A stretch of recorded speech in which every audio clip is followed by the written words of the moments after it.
A lot of people don't know this about me, but Batman and I grew up together. What I mean is, the Batman that I know and love evolved as I evolved. I first met Bruce Wayne through Adam West in the reruns of the hopelessly camp 60s version of Batman, as well as the Saturday morning Justice League cartoons, which I imitated frequently on my elementary school playground. Later, Michael Keaton's version in Tim Burton's Batman and Batman Returns introduced more of the character's depth. I was older, and I appreciated the maturity that Michael Keaton brought to the character, but without the wham, pow, bang of the TV show. But then came Christopher Nolan and his Dark Knight trilogy, and a brooding, conflicted, and haunted Bruce Wayne. This was the most grown-up, complex depiction of Batman, the one I related to the most. Christian Bale will always be Batman to me, no matter how many adaptations come up in the future. A lot of years passed between the TV and film versions of those Batmen, but what I discovered in the gap was comic books. In those pages, I learned the backstories. I unraveled Robin's various name changes. I felt the grit of Gotham City. I saw the emotional depth of the Batman character. And when you thought the story might go stale, along came another writer, illustrator, creator who told a new story based on a slight nuance or a radical departure from the prior series. Sure, it was revisionist history, but I loved it. Comic books are magical. Despite the thin paper stock and the relatively few words on a page, they offer as much dimension as Moby Dick or War and Peace. They both honor the canon, the hero's fictional universe, and they expand it. Maybe the most exciting aspect of comic books and graphic novels is that they can be about anything. They tell stories of history, of current events, of religion. They showcase characters' strengths as well as their weaknesses. Today's guest is herself a comic book hero. Once a professional dancer, she had a chance encounter with a set of incorporation documents that would forever change her life. The law took hold of her like the venom of a radioactive spider, propelling her down a path with the power to protect and defend clients who create new stories and resurrect and reinvent old ones. Mild-mannered lawyer by day, and by night too, she is a sticky lawyer action figure waiting to happen. I am thrilled to welcome Caitlin DiMotta to the show. Well, thank you so much for having me. What an introduction, except for the spider part, because I got to tell you, I am arachnophobic, but I'll take it. We have a lot to talk about. First, although you currently live and work in Los Angeles, you have a pretty strong connection to Michigan, particularly northern Michigan. I went to Interlochen Arts Academy, the boarding school up in Traverse City, for my junior and senior years of high school. I was a dance major there. What was your intention? I was fortunate enough to begin dancing in professional companies at 13. At the time, I was in Boise, Idaho with my family. And there was a moment there right after my sophomore year where I tried to convince my parents, I'm just going to get my GED. High school's not that important, and this is more important. And my parents, of course, were absolutely not. Yeah. Interlochen turned out to be our compromise. The director of the dance department back then was teaching at a dance summer program nearby. And I really wanted to meet her, and the choreographer I had worked with was really wanting me to meet her. So my mom and I just got in the car, drove to, I think it was Pocatello, Idaho. And, I took her class. She was very impressed. And by the time we had driven home, I had a voicemail on my answering machine saying, "We want you. We think you're fabulous." So I sent in my transcripts. I got accepted, and a month later, I was on a plane. Interlochen changed my life in a million different ways, and I really don't know where I would be without it. So with all of this fantastic training and education, and after the snow melted, they let you graduate and leave. And then what did you do? I really had to do a lot of soul searching of where I wanted to then go and dance and train and enter the professional world. Eventually, I tried going to normal college and being a normal kid for about 6 months, and that did not work. It was not for me. I ended up moving to Chicago. A friend of mine was there already, similar body to mine, which sounds weird, but as all the dancers who might be listening would understand what I mean. And she said, "You know what? come to Chicago, they go wild for the way we look here. We're classically trained, but we can dance on point. We can do everything, but we look like fit young women. We look the way that people want us to look here. I just have to interrupt for a second. I had no idea there was a regional dance body type distinction. Oh, yeah. New York City Ballet, you had to be tall, not super tall, but ish, and super skinny. If you wanted to go to Pacific Northwest Ballet, you had to be very skinny, but you also had to have great feet. I could break down for you all the different body types in each company in the world. Chicago was a place where there was more of a foothold for jazz and hip hop and modern dance. The Chicago dance scene wasn't as focused on everybody looking the same. So a couple questions. We haven't heard one in particular word yet, and that's law. But in conjunction with that, is there an expiration date on a dancer, whether it's New York or Chicago? And if so, was that something in your mind? I did not know a single dancer who was dancing past the age of 27, and they were very rare. After so many years of lack of nutrition, like an insane amount of physical wear and tear, your body just breaks down. So I had this notion around 2021 that I was starting to break down a little bit. I started to think like, I'm getting slower. And that was distressing. And I remember speaking to my mother at some point at that time and saying, Mom, I don't know what to do with myself. I've never been good at anything else. What do I do? And my mom, bless her, was like, anything you want, because you've never tried anything else. And she was right. And all I had to do really ultimately was wait for an opportunity to present itself, just open my mind to new possibilities. And it happened. It did. Because the community is so small in Chicago, you get to know all the other dancers, all the choreographers, everybody really well. And there was one man that I was danced with in several companies, and he was a fabulous choreographer. And he said one day, I'm going to start a company myself. Will you dance for me? I said, oh, sure, of course, absolutely. I loved his choreography. His choreography was so fun and so cool and always made you look great. A couple of weeks later, hey, would you mind helping me with some back office stuff? He went to college, like, you can figure this out. And I said, sure. How hard can that be? The first thing he asked me to do was help him file paperwork with the IRS to become a 501c3 organization, which is a nonprofit organization. And I don't know what I'm doing. And I said, cool, I'll figure it out. I took a look at what was back then 12 pages of an application. And it took me 3 months and about 4 visits to free seminars given by volunteer lawyers for the arts in Chicago. They were incredible as well, because I just couldn't wrap my mind around what was being asked. And I knew there was a deeper question. It wasn't the right answer on the IRS paperwork. It was what not to say. So I just figured if I kept going and I kept sort of trying to absorb the information, I would figure out how to get our nonprofit status and not screw it up. So finally I did it. And I remember at one point sitting there with a friend, another dancer in the company, and saying, God damn it, somebody needs to go to law school. And she looked at me and she said, you've already gone to college. You should go. And that was the sign my mom talked about, that I had a skill set, something that you could translate into a practical job that didn't have an expiration date, a job that I didn't have to be skinny and pretty anymore. I had spent so many years in the most elite performing arts boarding school in the country, and not once had anybody ever told us or taught us or mentioned, here's how you work for yourself. Here's how you lease a theater. Here's how you form a company.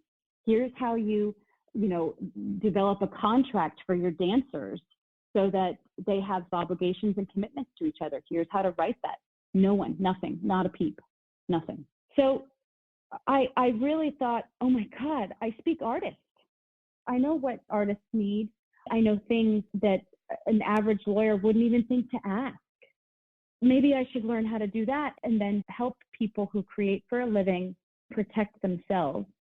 They can delegate that responsibility to me of the business of their art, and I will take care of them. They tell me what they need or what they're afraid of. I'll translate it into business or into law or whatever and make it happen for them. So I applied to law schools and I got a full ride to UNM, University of New Mexico. And so I went to UNM. And I was like, what's the risk? I got a full ride for 3 years. Like, what was the risk? I could just do this, and if it doesn't work out, I'll just do something else. So you get your degree, and then what happened? In Albuquerque at that time, there certainly weren't any real transactional jobs. So I was doing criminal defense and civil rights, which I could get very passionate about. And I realized I really couldn't do drunk driving defense for the rest of my life. I really had to figure out a different path. A friend of mine in law school said, my dad needs an associate and he wants someone green who knows nothing. And I was like, oh, that's me. And he does transactional law up in Santa Fe. You should call him. His name is Lenny Katz. So I called him up and I said, I hear you're looking for an associate. I know nothing. Can I work for you? And they ended up hiring me. So I moved up to Santa Fe, and my job with Lenny was basically any transaction that came into the firm. One day it could be a multi-million-dollar real estate development deal for a LEED certified building. The next day it could be a vessel license for a catamaran they wanted to buy. And it was fabulous training because Lenny taught me how to build a contract when someone comes in the door and says, I want to do this. No one's ever done this before. These are the parameters. Lenny taught me how to build a deal out of a client's dream, essentially. You realized in Chicago that you spoke dance and that if you could speak law, you could be a translator between the two. The realities of being in Albuquerque post-graduation, was that the dream denied, dream deferred, or more interesting things to pursue than representing artists? Dream deferred, because it just wasn't anything there. I really should have gotten out of there sooner. I should have gone to California. I should have taken the California bar in Santa Fe. Then I was back on track. Then, they're oh, hey, you like doing nonprofit stuff. I got 4 clients that are nonprofit. One's a gallery, one's an artist, one's a collective, one's a theater. So I started doing a lot more of the artist representation, not as much as I wanted. But more importantly, I think as I look back, I was learning the skills that I would need later on. I was there for a couple of years, very rigorous training. I think my billable hour requirement those days was 2,200 hours a year, and I would regularly come in at 24. I worked like mad. But again, it was the discipline of dance. It was just not weird to me to work and be focused for 8 to 10 hours a day. It just wasn't strange to me. No, you had all the rigor and discipline for all those years, and so you were able to bring that to the practice. For sure. And so I did that for a couple of years, which feels like a long time. And when you're billing that many hours, it really is a long time. And I got married, and we thought, you know what? It's time to go. We need to move. We need to be somewhere else. We need to be in a bigger city. And my then husband was trying to become a writer. And so it was really on me to support us. So we ended up moving to Seattle. Caitlin, have you ever heard of the character Stevie Hunter? Stevie Hunter?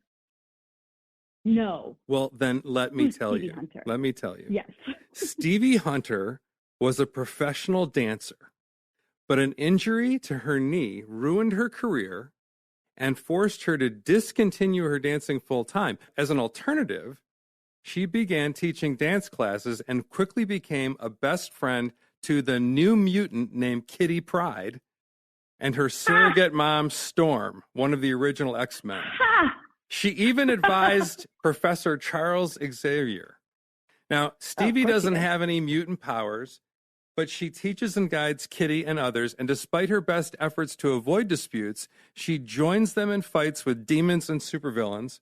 And at one point, she even tried to overturn the unjust Mutant Deportation Act enacted by Congress. Do you see a certain familiarity there? I do. I'm negotiating some stuff with Marvel. I'm going to have to give them shit about never mentioning Stevie Hunter to me. Yep, Stevie Hunter. So this, of course, leads me to ask, what's your origin story? How did your comic book law practice begin? Well, John, I will tell you. It happened about a week after I moved to Seattle and met one of the, now I did not know this at the time, but I think one of the brightest, most incredible writers in the last 25 years in comics, a man named Ed Brubaker. Ed Brubaker and his wife, Melanie, opened their arms to Duffy and I, my then husband, and within a week of living in Seattle, they became some of our closest friends. Over dinner, we would talk about all sorts of things that were going on in Ed's business. And Ed was at that time working primarily for Marvel. He had done great things for DC. Gotham Central he had done for DC, which then became some of the foundation of the newer Batman movies Christopher Nolan did. He's just an incredible writer. At that time that I met him, he had just developed the Winter Soldier. He's the creator of the Winter Soldier. He became famous because he, quote, killed Captain America. And he was just at the top of his career as far as Marvel and DC, the corporate comics go, superhero comics go. He had a very robust creator-owned library. But at that time, and so it's similar now, but then the amount of work and dedication and constant marketing, the interdisciplinary skills that went into having a creator-owned career, it was so intense. Mel, his wife, ran all of the back office of his comics business, all the contracts, all the negotiating with foreign publishers, all this stuff Mel would do. So we'd sit around and we'd talk about issues that came up or negotiation strategies. And I just learned the business. And at one point, Ed had said to Duffy, if you want to be a working writer, you should start writing comics because it's a great way to make a good living. And we always need good writers. Duffy pitched an idea to Image Comics, which was, back then was certainly not the behemoth it is now, but it was getting there. And Image accepted or greenlit it. And then we looked at each other and thought, well, now what do we do? And so I thought, okay, well, I'm going to need to figure out how to negotiate the Image contract. I'm going to have to figure out how to make all the deals with the writer, the artist, the letterer, with the colorist, manage this entire process of creator-owned comics. This was 2009, 2010. There were no jobs for me. So at one point, I said to Ed, I think I'm just going to have to hang a shingle. And Ed said, well, do you want to represent me? And I said, yes, I do. So I started representing Ed when I had learned about the comic business from him and from Mel. Better teachers I could not have planned. And then experiencing how to do a creator-owned book literally as a member of the community. Yeah. And so from that point on, Ed told everybody he knew that he had a new lawyer, and she was also a member of the community, and her husband had a book and had Image, and we would have to go to conventions. We'd go to signings. I'd meet creators. I'd talk to them. I knew what they were afraid of, but I also knew how to fix the problem. I knew how to read the contracts, draft the contracts. I knew how to shape the relationships between the creators in a fair way. I knew how to explain it to them and then also then translate it back into a legal document that could help them feel confident. We're going to take a quick break, and when we come back, Caitlin will share more of her insights about the comic book world. Stay tuned. Let's pretend I have a legal problem, and you're just the attorney who can solve it. The steps that I take to find you are pretty typical regardless of the problem I have. First, I'm going to go to an attorney I know and ask them if they can help me. If not, I'm going to ask them if they can refer me to somebody else. If that doesn't work, I'm going to go to family, friends, colleagues, coworkers, and ask if they've used an attorney in the past that they could point me to. If all that fails, I'm going to the internet, and I'm going to ask Google to recommend somebody. So let's say your name pops up in this process. You think I'm going to pick up the phone and call you now, right? Nope. Going back to Google. Amongst the top search results, I'm going to look at your bio and your LinkedIn profile, the top 2 places that I'll go to validate you, followed by legal directories, blogs, articles, and other places where you demonstrate your subject matter expertise. And I'm going to read all this stuff. And I better what I see. Otherwise, it's game over. The legal marketing consultants at Rain BDM help lawyers build and boost their online presence.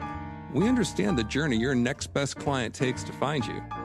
For more than 10 years, our team has worked with lawyers and law firms to create compelling attorney bios, practice descriptions, blog posts, white papers, presentations, all sorts of content that communicates thought leadership and experience. We make you look good and sound good so that you'll make a great first impression. To learn more about Rain BDM, our exceptional people, and the business development and marketing consulting services we deliver, call us at 855-790-RAIN. That's 855-790-7246. Or visit our website at rainbdm.com to read blog posts, download guides and checklists, or play with our really cool homepage slider. Now let's get back to our guest. I am delighted to be back talking with professional dancer turned comic book lawyer, Caitlin DiMotta. The person who creates the book is the creator, and that may or may not be the writer, the illustrator, but then as you recently... Or it could be both. Or it could be both, thank you. But then you start getting into the technical, as you said, the letterer. Yep. And then other very specific roles. Yes, a writer or an artist, usually they're a team, will come to me and say, we want to do a book. We want to do a book at Image. Eric has greenlit our book at Image. What's it called? You're the artist, you're the writer. Awesome. Do you guys want to split everything 50-50? Do you want to do some other sharing arrangement? Let's put that all into an agreement. And then what happens if one of you wants to step off the book and has to be replaced? What happens then? And we concretize it into what I call a collaboration agreement. Usually it's the artist and the writer who own the property together, but typically because of how long it takes to write a page of comics versus how long it takes to draw, usually the writer has other responsibilities like marketing, PR, dealing with the publisher, dealing with the lawyer, dealing with the agent, dealing with anybody else. Most people ink their own work, but some people don't. So usually an inker is hired on a work for hire basis.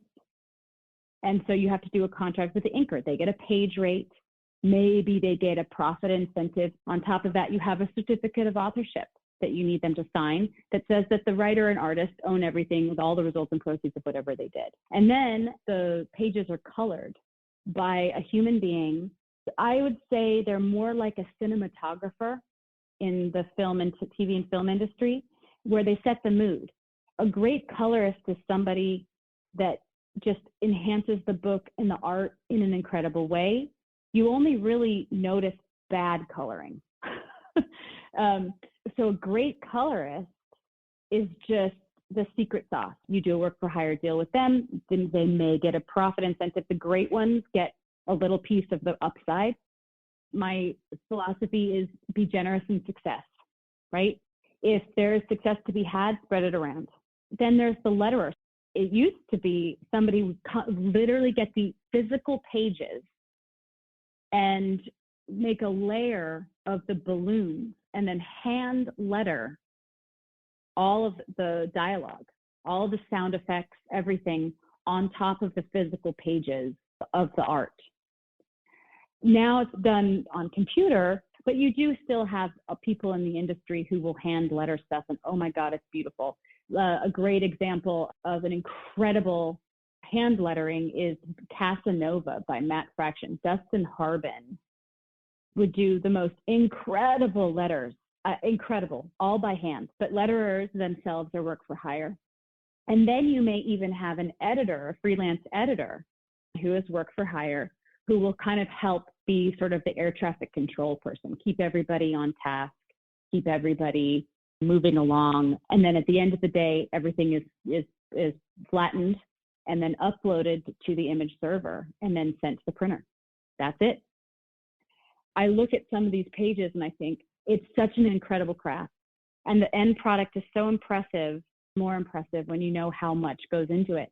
Before I started, no one had ever thought, oh, I need to have a contract between me and my artist to understand copyright, to decide who owns what, who has control, how do we split the upside? And you can imagine how messy that can get. Not every publisher had a contract with the people creating their work. Famously, Marvel and DC even. You would cash your check and on the back of it be like, you agree this is work for hire. And if you cash the check, that meant that was the contract. It's stupid, but they did it. At that moment in time, in 2010, 2011, there wasn't a great deal of adaptation from comic books into film and television. It was very rare. There were always Hollywood producers at cons trying to attach themselves to properties, but nothing would happen. And so then I had to help people in the industry understand how to deal with interest from third parties to adapt their stuff. I got into this business right at the time where people started actually making money. They started actually having successful books. And that's when the problems start. I was able to step in at that time and help people make their relationships, their handshake deals, distill all that into a document that made sense to third parties. And then also build relationships with publishers. Step in and be the person that the publisher could talk to and negotiate with so that the creator felt like they weren't really putting their personal relationship with the publisher, with the human, on the line. That was very uncomfortable for people then to say, like, well, I really know this editor is a friend of mine and I don't want to ask for that because I don't want him to think I'm greedy. And I would say, no, you don't ask for shit. I'm going to. They can focus on me. Let me negotiate with them. If you want something, we just ask. What are they going to say? No. Okay, they say no. But maybe they'll say yes. When you say book, is that synonymous with a single issue, or is that all of the books that comprise a series, for example? When I say book, I mean the intellectual property itself, the title, right? Okay. One of the things I found interesting about working in Hollywood for the last 8 years, one of the things that I find so interesting is that people find the word comic book versus the word graphic novel somehow more elevated, more elegant. And what I've explained to people is, no, you're literally describing the method in which it is delivered to the public. So a comic book, a single issue comic book, something that is on sale every month, we call them floppies. There are, usually 5 to 6 single issues, quote, in a story arc. And then the arc itself is collected after issues 1 through 6 come out. There's a trade paperback that collects those 6 issues, and that's volume 1 of a story. And a graphic novel is usually something that is start to finish in that one volume, that one single volume, like a movie. So when I say book, I'm just kind of encompassing every possibility, because if someone wants to put out a graphic novel or they want to put out a comic book series, to me it makes no difference. It's a book. What are some things that most people, lawyers and non-lawyers alike, don't know about the comic book industry? One of the things that I think can be intimidating, but it's also quite lovely, is how closely knit the community is. It's a very small community of professional comic book creators, one that I really adore. They love the industry. They were fans. They've been drawing on the back of napkins since they were kids. They're extraordinary storytellers. And I also think that people have a misconception that comics is all about superheroes. And that's true to an extent. What I try to do is encourage people who say to me, I'm not into comics, I'm not really into superheroes. I usually say, me neither. But there's so much more than just that. Look, read Ed Brubaker's Criminal. Read Bitch Planet by Kelly Sue DeConnick. Jason Aaron wrote probably one of my favorite series of all time, and it's called Scalped. The art is absolutely breathtaking. There's an entire universe of great literature that doesn't have anything to do with heroes or capes. Or maybe it does, but they're just not wearing capes. They're all stories. They're all hero stories. They're all stories of lost people, of tragedy and drama and love and injustice. And there's so much out there. And even more so now than ever before, when the audience reading comics is getting broader and broader and more inclusive. I mean, comics really suffered greatly from its inability to bring women and people of color into the fold. Let me ask you about that, because you mentioned Kelly Sue Yeah. DeConnick. You're talking about diversity and breadth in the audience. What does the industry look like now relative to the people working in it? I would say in the time that I've been working, in the last 15 years, it has majorly shifted from mostly white men in the industry. I know several people of color, women or men, who changed their names. Their nom de plume are more sort of middle of the road, and they don't identify them. I know women who've changed their names, go by initials or change their names so that people think they're men. That kind of flattening out, trying to get work in the mainstream happened. Not so much now. Creator-owned comics, I would argue, have always been made by people of color, by women. And it's just that they don't get as much attention, right? How big is the comic book lawyer community, and how many other Caitlin DiMottas are there? Well, unfortunately, it's not big. At the beginning, people didn't really understand the value of having a lawyer, especially at the beginning of a career, frankly, into the middle of a career. The money isn't big. So the idea of paying a lawyer to do something that you could with your best friend that you sure will never screw you over, it's hard to convince people to do that. And I didn't try to convince people to use my services. What I just tried to do is just to talk. And I would talk to anybody. If they had questions, I wouldn't charge them. It was harder on me because I still had a family to feed. But at the same time, I felt like the community has to understand the value of a lawyer before they can accept and embrace that they need one. That's such an important point. If you give with the expectation that you will get, you will be disappointed. If you give with the expectation of good karma, then I think you are happy, you are valued, and you do a greater service to the profession, to the image of lawyers, than being greedy. That's why going to conventions was so important, because I would meet artists, I would meet writers, I would meet people, they'd see me, they would get to know me, they would know I'm a member of the community, and that majorly helped me. Understanding what they need and want from a personal perspective was also important. I would like for there to be more lawyers in the comic book industry because there's only one of me. There's only so much I can do. And I try to be as available as I possibly can. I have a lot of clients. And now I'm getting to the point where I've been in this business long enough that I'm having conflicts. I can't be the only one knowing what I'm doing.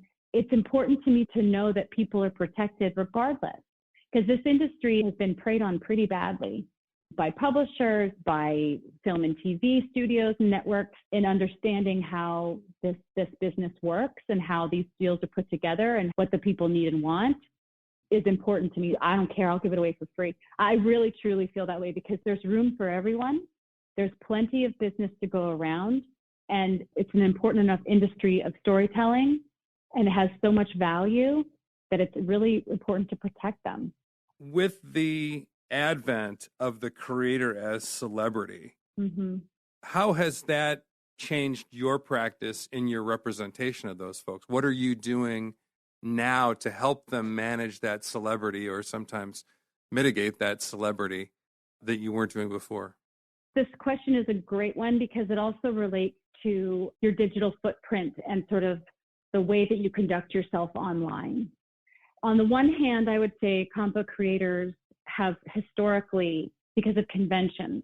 They have been historically very experienced in dealing with fans and all the various challenges that come up when you have fans of your material, and then you come face to face with them.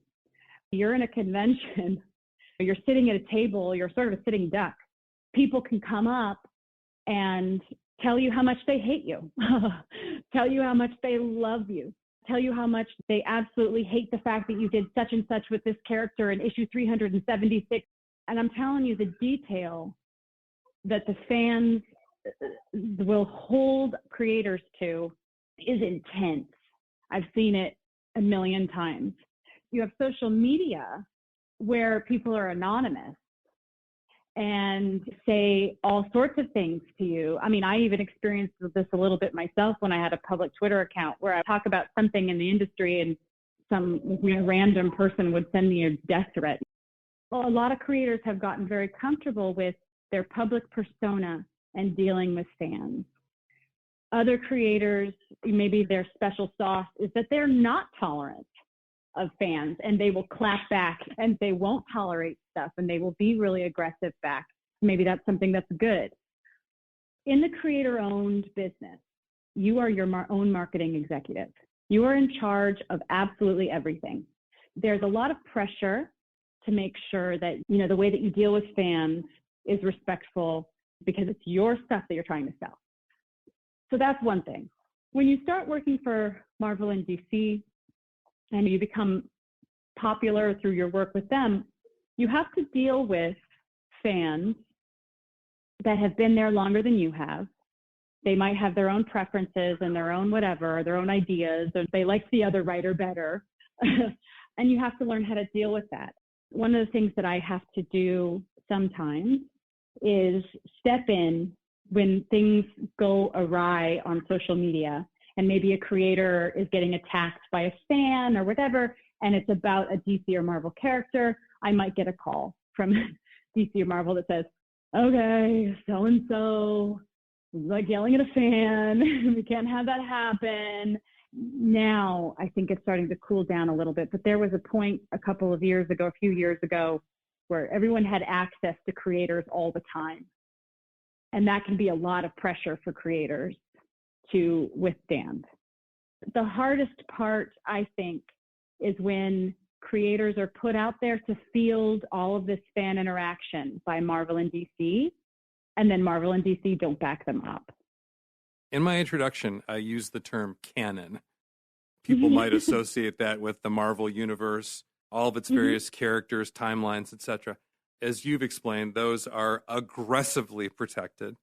Oh, yes. So how does the creator negotiate to diverge or significantly add to the canon? I mean, at some point, Superman died and was later resurrected. Robin becomes Nightwing, and there's been a succession of Captain Americas. Is it just the luck of the pitch? Is it that's what it comes down to? It's luck, yeah. It can be even as mundane as this. Let's just use Marvel an example. I'm going to beat up on them a little bit. Sorry, Marvel.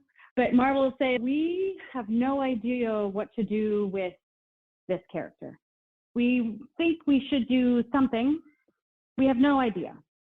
Bucky Barnes, some dumbass sidekick of Captain America, falls off a train and you never find him again. Ed Brubaker said, you know what? What if he's captured? And what if by the Russians? And what if he's a sleeper agent? That's Winter Soldier. It was just a pitch. They say, we want to reboot Captain Marvel, but we have no idea what to do with her. So let's take pitches. Let's see who comes up with something that's really interesting, and then let them do it. And that's what happened with Captain Marvel in 2010 with Kelly Sue DeConnick.